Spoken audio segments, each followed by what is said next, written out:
আসসালামু আলাইকুম প্রিয় ভিউয়ার্স, আশা করি সকলে ভালো আছেন। ফরেন রিলেশনস এই চ্যানেলে আপনাদেরকে আবারও অভিনন্দন ও সুস্বাগতম। বন্ধুরা, 2026 সালে বাংলাদেশে সাধারণ নির্বাচন অনুষ্ঠিত হয় এবং এই সাধারণ নির্বাচনের মাধ্যমে বাংলাদেশের জাতীয়তাবাদী দল বিএনপি ক্ষমতা গ্রহণ করে এবং ক্ষমতা গ্রহণের পর তারেক রহমান বাংলাদেশ সরকারের প্রধানমন্ত্রীর দায়িত্ব পালন করার জন্য দায়িত্ব গ্রহণ করেন। এখন দীর্ঘ 2 বছর ধরে বাংলাদেশে যে অন্তর্বর্তীকালীন সরকার ছিল, সেই অন্তর্বর্তীকালীন সরকারের সময় কিন্তু বাংলাদেশের সাথে ভারতের সম্পর্ক একেবারে তলানিতে নেমে যায় এবং ভারত এবং বাংলাদেশের একটা বৈরী সম্পর্ক আমরা পরিলক্ষিত করেছি। অর্থাৎ আন্তর্জাতিক সম্পর্কের ক্ষেত্রে যেরকম সম্পর্ক যুদ্ধ বিগ্রহের ফলে হয়ে থাকে, সেই রকম একটি সম্পর্ক কিন্তু ইউনূস সরকারের আমলে আমরা দেখেছি। তো বন্ধুরা, বর্তমানে যে নতুন সরকার গঠন করা হয়েছে, মাননীয় প্রধানমন্ত্রী তারেক রহমানের নেতৃত্বে যে নতুন সরকার, সেই নতুন সরকারের সাথে ভারতের সরকারের যে সম্পর্ক, অর্থাৎ বর্তমান বাংলাদেশ ভারত সম্পর্ক কোন দিকে মন নিচ্ছে এবং এর ভবিষ্যৎ কী হতে পারে, সে বিষয় নিয়ে আজকে আপনাদের সাথে আলোচনা করব। তো বন্ধুরা, সাথেই থাকুন এবং বিস্তারিত আলোচনা শুনুন। বাংলাদেশে 2026 সালে নির্বাচনের পর নতুন সরকার হিসাবে মাননীয় প্রধানমন্ত্রী তারেক রহমান তার ক্ষমতা গ্রহণ করেন।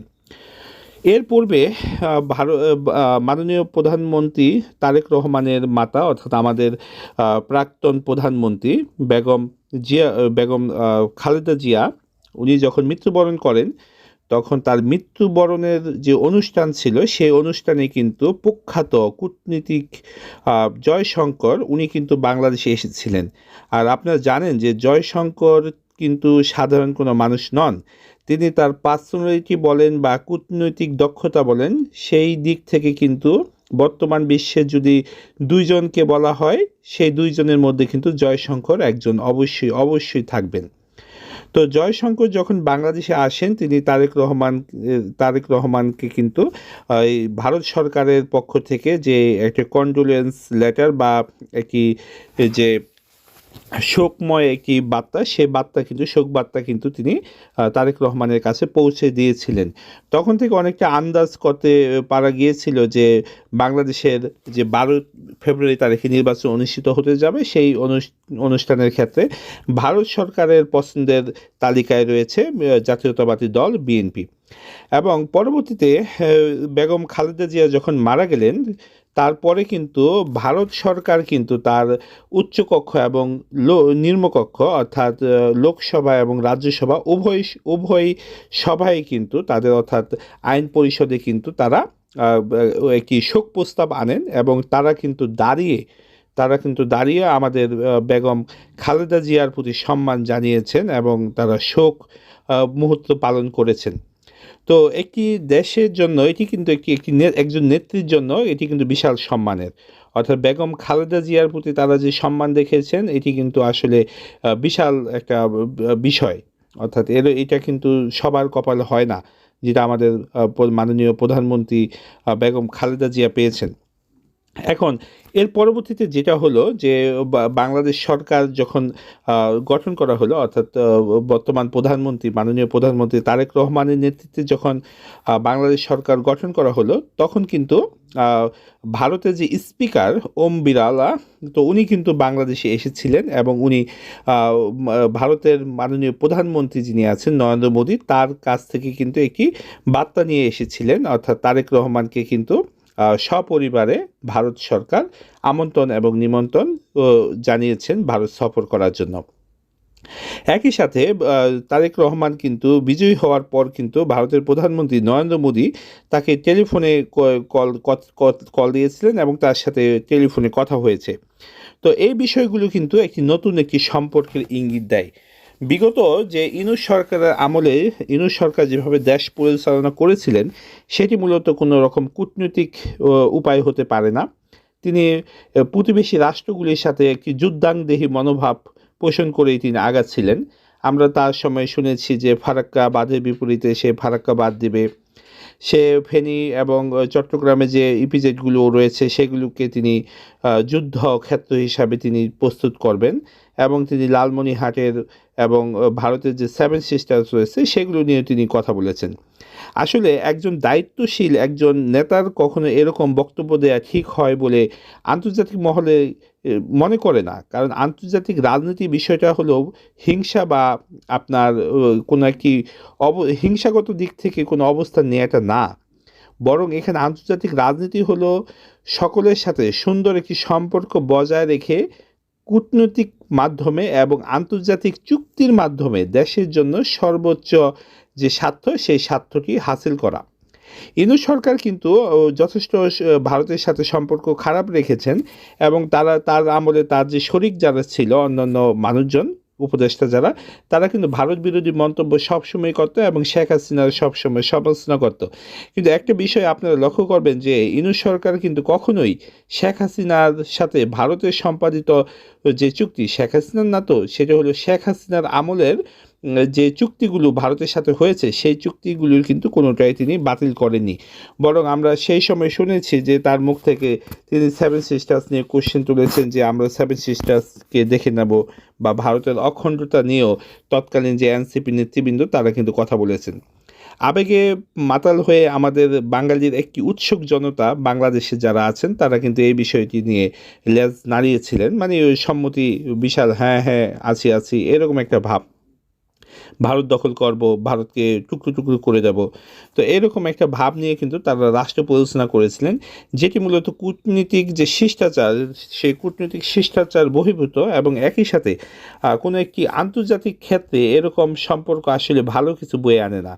এর এর একটি এক্সাম্পল হিসেবে আমি যদি আপনাদের বলি যে ইউক্রেন কিন্তু রাশিয়ার সাথে খুব লাফালাফি করেছিল, আশকারা পেয়েছিল আমেরিকা থেকে। তো এই আশকারা পাওয়ার পর কিন্তু ইউক্রেন লাফালাফি করেছে, এবং লাফালাফি করার কারণে ইউক্রেনের বর্তমান অবস্থা আপনারা একটু নিজেরাই জানেন, নিজেরাই একটু দেখবেন যে ইউক্রেনের বর্তমান যে অবস্থা সেটি কিন্তু সামগ্রিকভাবে ভেঙে পড়েছে। এখন সে না পাচ্ছে গিলতে, না পাচ্ছে ছেড়ে দিতে। তো বাংলাদেশে যে একটা নির্দিষ্ট একটা গোষ্ঠী রয়েছে তারা সবসময় অ্যান্টি ভারত বা ভারত বিরোধী একটি মনোভাব পোষণ করে। আসলে ভারত বিরোধী মনোভাব পোষণ করেছে অনেকেই, যেমন এক উপদেষ্টা বলেছিল যে ২৬ লক্ষ ভারতীয় বাংলাদেশে কাজ করেছেন, কিন্তু তিনি কিন্তু এই ২৬ লক্ষ দেখাতে পারেনি। এটি মূলত বাঙালির সেন্টিমেন্ট নিয়ে, অর্থাৎ আবেগের জায়গা নিয়ে কাজ করা। আমরা বাংলাদেশের স্বার্থে কথা বলবো, বাংলাদেশের জন্য কাজ করব, তবে কোনো দেশকে ক্ষতি করে না বা কোনো দেশের সম্পর্ক নষ্ট করে না। ভারত বাংলাদেশের কিন্তু সবচাইতে বড় বাণিজ্যিক অংশীদার। তো ভারতের থেকে আমরা যে পরিমাণ কৃষিপণ্য বা নিত্য প্রয়োজনীয় পণ্য এবং অন্যান্য মূলধনী সামগ্রীও আমদানি করে থাকি, সেটার হিসাব করলে কিন্তু ভারতের সাথে আমাদের সম্পর্ক খারাপ করার কোনো সুযোগই কিন্তু আমাদের নেই। মাননীয় প্রধানমন্ত্রী তারেক রহমান উনি যখন প্রধানমন্ত্রীর দায়িত্ব গ্রহণ করেন, দায়িত্ব গ্রহণের পর থেকেই কিন্তু তার দলের বিভিন্ন রাজনৈতিক নেতাদের বক্তৃতায় আমরা ভারতের সাথে সম্পর্কের উন্নয়নের বিভিন্ন বার্তা আমরা পেয়েছি। মির্জা ফখরুল সাহেব অর্থাৎ বিএনপির সিনিয়র নেতা, উনি কিন্তু বলেছেন যে আমরা ভারতের সাথে কখনই যুদ্ধ করতে যেতে পারি না, বরং আমরা ভারতের সাথে সম্পর্ক উন্নয়নের দিকে নজর দিতে পারি। অর্থাৎ একজন রাজনৈতিক নেতা যেরকম নেতৃত্ব হওয়া, যেরকম কথা বলার দরকার ছিল, সেটি কিন্তু আমরা মির্জা ফখরুল সাহেবের বক্তৃতা থেকে আমরা শুনতে পাই। তো এরকম যদি হয় তাহলে কিন্তু দুই দেশের মধ্যে সম্পর্ক খুব ভালো থাকতে পারে, এবং আন্তর্জাতিক বিভিন্ন চুক্তির মাধ্যমে দুই দেশে তার স্বার্থের সর্বোচ্চ অংশটুকু অর্জন করতে পারে। তো আপনারা জানেন যে বন্ধুরা, বাংলাদেশের সাথে ভারতের দীর্ঘ ২ বছর ধরে ভিসা কিন্তু বন্ধ ছিল। অর্থাৎ এই ভিসা জটিলতার কারণে কিন্তু বাংলাদেশের অনেক মানুষই বেশ সমস্যায় পড়তে হয়েছে। বিশেষ করে আমাদের বাণিজ্য এবং চিকিৎসার ক্ষেত্রে আমরা কিন্তু ভারতের উপর বেশ নির্ভরশীল। চিকিৎসার জন্য ভারত কিন্তু সুপ্রাচীন কাল থেকেই খুবই বিখ্যাত, এবং শুধু বাংলাদেশ থেকে নয়, আরও পৃথিবীর অনেক দেশ থেকেই ভারতে চিকিৎসা করতে মানুষজন আসেন, এবং ভারতের বিভিন্ন ডক্টররা কিন্তু মিডল ইস্ট সহ সিঙ্গাপুর এবং এছাড়া অন্যান্য উন্নত দেশে কিন্তু তারা ডক্টর হিসাবে নিয়োগপ্রাপ্ত আছেন। তো এখন আমার কথা হলো যে আমার সাধারণ যে জনতা তারা কিন্তু একটু সুখ চায়, একটু চিকিৎসা চায়, একটু ভালো চিকিৎসা তারা যেখানে পাবে সেখানে কিন্তু তারা যেতে চায়। আমরা যারা দেশপ্রেমের বাণী নিয়মিত ছড়িয়ে একেবারে মুখ ফুলিয়ে ফেলি, ফেনা তুলে ফেলি মুখে, তারা কিন্তু কখনো এই যে বাংলাদেশের চিকিৎসা খাতের যে একটা অধপতন, সেই চিকিৎসা খাতের অধপতন নিয়ে কিন্তু আমরা কথা বলি না। আমরা ভারতের কাছে যখন যাই, ভারতে একটি রুগী গেলে তারা ডক্টরের কথা শুনে অর্ধেকটা ভালো হয়ে যান, কিন্তু বাংলাদেশে কিন্তু এরকম ডক্টর কিন্তু খুবই অভাব। তো হয়তো আমরা তাদের তৈরি করতে পারি না বা তৈরি করতে চাই না, যাই হোক।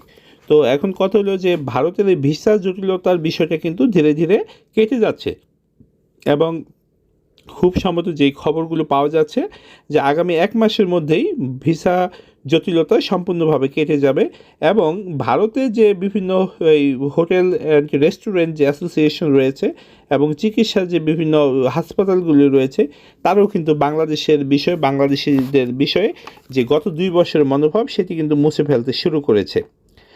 তো সেই দিক থেকে ভিসা জটিলতা কেটে গেলে বাংলাদেশ কিন্তু বেশ ভারতের বিভিন্ন সুযোগ সুবিধা নেওয়ার ক্ষেত্রে সুবিধা পাবে। এছাড়া যে বিষয়টি ভারত এবং বাংলাদেশের মধ্যে সবচেয়ে প্রধান হিসেবে দাঁড়িয়েছে সেটি হলো অর্থনৈতিক ও বাণিজ্যিক ধারাবাহিকতা। আপনারা জানেন যে বাংলাদেশ দক্ষিণ এশিয়ায় ভারতের সবচেয়ে বৃহত্তম বাণিজ্যিক অংশীদার। নতুন সরকারের আমলে ভারত থেকে যে নিত্য প্রয়োজনীয় পণ্যদ্রব্য এনেছেন এবং ভারতের যে বিদ্যুৎ আমদানির যে একটা প্রতিশ্রুতি রয়েছে, সেটি কিন্তু উভয় দেশই গুরুত্ব দিচ্ছেন। একই সাথে ভারতের কিন্তু যোগাযোগ এবং অবকাঠামো যেটা আছে, অর্থাৎ আখাউড়া আগরতলা যে রেল প্রকল্প রয়েছে, মংলা চট্টগ্রাম বন্দর ব্যবহারের মতো গুরুত্বপূর্ণ বিষয়গুলো রয়েছে, সেগুলি কিন্তু আমাদের এই সরকার আমলে আবার নতুন করে চালু হওয়ার একটা সম্ভাবনা রয়েছে। তো এই বিষয়গুলো যদি শুরু হয় তখন কিন্তু দুই দেশের মধ্যে সম্পর্ক আরও গভীর হবে। তো এখন কথা হলো যে দুই দেশের মধ্যে সম্পর্ক থাকবে, একই সাথে যদি আমরা বাংলাদেশের দিক থেকে বলি, অবশ্যই আমাদেরকে কিছু কিছু বিষয় রয়েছে যেগুলো ভারতের সাথে আমাদের নিষ্পত্তি করতে হবে। সুযোগ, আন্তর্জাতিক সুযোগ সুবিধা সব দেশই তার বিভিন্ন চুক্তি কূটনৈতিকভাবে এটি আদায় করে নিতে হয়। দীর্ঘদিনের অমীমাংসিত তিস্তা জল বন্টন চুক্তি নিয়ে কিন্তু আমরা অনেক কথা শুনেছি। সাবেক যে উপদেষ্টা রেজওয়ানা, তো উনিও কিন্তু এই বিষয় নিয়ে কথা বলেছেন, সে অন্য দেশকে ইনভলভ করতে চেয়েছেন। এখন এই বিষয়টা যদি এমন হয় যে বাংলাদেশ এবং ভারত দুই দেশের সমঝোতায় যদি তিস্তা চুক্তি করা সম্ভব হয়, সেক্ষেত্রে কিন্তু অন্য দেশকে এখানে আর জড়ানোর কোনো দরকার, এখানে প্রয়োজন নেই। তো আমি মনে করি যে বর্তমান যে সরকার মাননীয় প্রধানমন্ত্রী তারেক রহমান, উনি তিস্তা চুক্তির বিষয়ে নজর দেবেন। একই সাথে সীমান্ত নিরাপত্তার বিষয়টি কিন্তু দ্বিপাক্ষিক, অর্থাৎ এটি একই সাথে বাংলাদেশের এবং একই সাথে ভারতের দুই দেশেরই এখানে গুরুত্বপূর্ণ ভূমিকা পালন করার উপায় রয়েছে, সুযোগ রয়েছে। দুই দেশের যদি দায়িত্বশীল আচরণ না হয় তাহলে কিন্তু সীমান্তে যে সংঘাত সেটি কিন্তু কমানো যাবে না। যেমন কুরবানির ঈদের সময় কিন্তু ভারত থেকে বাংলাদেশে প্রচুর গরু আনা নেওয়ার বিষয় একটি থাকে। আবার দেখা যায় যে বাংলাদেশি কিছু মানুষ চোরাচালানের মাধ্যমে ভারত থেকে পণ্যদ্রব্য আমদানি করতে যায়। ভাই, যদি চোরাচালানের মাধ্যমে বা অবৈধভাবে বর্ডার এলাকায় প্রবেশ করে তাহলে তো বাংলাদেশে প্রবেশ করলে বাংলাদেশের বর্ডার গার্ড গুলি করবে, এবং ভারতে প্রবেশ করলে ভারতের যে বর্ডার গার্ড রয়েছে তারা গুলি করবে, এটা খুবই স্বাভাবিক। তবে এক্ষেত্রে যে বিষয়টি হয় যে যদি এটি সীমান্তে কোনো হত্যাকাণ্ড না ঘটিয়ে তারা গ্রেপ্তারের পূর্বক তারা যদি নাগরিক বিনিময় করে, সেক্ষেত্রে সাদা পতাকা বৈঠক করে যদি বন্দি বিনিময় করে, সেক্ষেত্রে কিন্তু একটি সুযোগ সুবিধা বা ভালো একটি সম্পর্ক মেনটেন করা সম্ভব হবে। তো এই ব্যাপারটি নিয়ে কিন্তু দুই দেশের মধ্যে একটু কথাবার্তা বলা সম্ভব বলে মনে করি, এবং এখানে কিন্তু কূটনৈতিকভাবে এই জায়গাটাকে ভালো একটা অবস্থান নিয়ে আসা সম্ভব। এটি অত্যন্ত কঠিন কিছু না। যদি দুই দেশের নেতৃত্বের সাথে এবং দুই দেশের পলিসিগত দিক থেকে তাদের মধ্যে সম্পর্ক উন্নত হয়, তো তারা এই মেসেজটুকু তাদের বর্ডার গার্ড বা তাদের যে সীমান্তরক্ষী বাহিনী রয়েছে তাদের কাছে পৌঁছে দিলে আশা করি এটা পূর্বের ন্যায় ওইরকম জটিল পর্যায়ে যাবে না। এছাড়া যে জনকেন্দ্রিক কূটনীতি, বর্তমান কিন্তু দুই দেশই একটি রিসেট বা নতুন শুরুর মাধ্যমে তারা একটি সম্পর্ক উন্নয়ন করতে যাচ্ছে, যেটি মূলত জনগণ কেন্দ্রিক কূটনীতির মাধ্যমে তারা এইভাবে আগাচ্ছেন। অর্থাৎ সম্পর্ক হবে ভারতের জনগণের সাথে বাংলাদেশের জনগণ, এই দুই দেশের জনগণের মাধ্যমে সম্পর্ক উন্নয়ন করার ফলে কিন্তু এই সম্পর্কটা দীর্ঘস্থায়ীভাবে এটি টিকে থাকবে।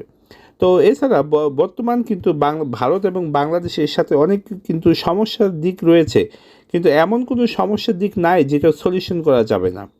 ভারত একটি বড় একটি দেশ, বাংলাদেশের সাথে ভারতের সবচেয়ে বড় বর্ডার। তো এই সবচেয়ে বড় বর্ডার এবং সেখানে কিন্তু বিভিন্ন জায়গায় কিছু বিতর্কিত সীমানাও রয়েছে। তো এই বিতর্কিত সীমানার মধ্যে কোনো ঘটনা ঘটবে, এটা খুব স্বাভাবিক বিষয়। যেহেতু ভারত আমাদের একটি বড় একটি পার্টনার, কাজেই তারা অনেক সময় অনেক কূটনৈতিকভাবে অনেক কিছু আমাদের থেকে নিতে চাইবে, কিন্তু আমাদের সরকারের কাজ হলো সেই কূটনৈতিকভাবে চুক্তির মাধ্যমে, সমঝোতার মাধ্যমে ভারত থেকে কিভাবে সর্বোচ্চটুকু আদায় করা যায় সেই দিকে মনোযোগ দেয়া। বরং এটি হলো সবচাইতে ভালো উপায়। যদি এমনটা হয় যে আমরা ভারতকে যুদ্ধ করে উড়িয়ে দেব, গুড়িয়ে দেব, সেভেন সিস্টার্স দখল করব, ফারাক্কাবাদ ভেঙে দেব, তারপর কি গন্ধে হিন্দ নাকি একটা কথা যেন বলে। তো এই কথাগুলো বললে হয় কি যে ভারতের প্রতি কিন্তু একটি উস্কানিমূলক একটি আচরণ করা হয়। আর উস্কানিমূলক আচরণের ফলাফলটা কখনো ভালো হয় না, যেটি আমরা গত 2 বছরে দেখেছি। তো আমি মনে করি যে ভারত এবং বাংলাদেশ যে দুই দেশের সম্পর্ক, সেটি 2026 সালের 12ই ফেব্রুয়ারি বাংলাদেশের নির্বাচনের মাধ্যমে এবং বাংলাদেশের জাতীয়তাবাদী দল বিএনপি এর ক্ষমতা গ্রহণের মাধ্যমে খুব দারুণ একটি পর্যায়ে পৌঁছেছে এবং ভবিষ্যতে এই দুই দেশের সম্পর্ক আরও উত্তরোত্তর উন্নয়ন ঘটবে এবং দুই দেশের অর্থনৈতিক, আর্থিক, সামাজিক এবং সেটি বৈদেশিক যে কূটনীতিক পর্যায়ে রয়েছে সেটি আরও অধিকতর উন্নত হবে বলে আমি ধারণা পোষণ করি। তো বন্ধুরা, ভালো থাকবেন সবাই। পরবর্তী কোনো ভিডিও নিয়ে আপনাদের সাথে আবার দেখা হবে। তো যদি পারেন আমার চ্যানেলটিকে একটু সাবস্ক্রাইব করে দিয়েন, এতে আমার একটু উপকার হয়। তো ভালো থাকবেন বন্ধুরা, আসসালামু আলাইকুম।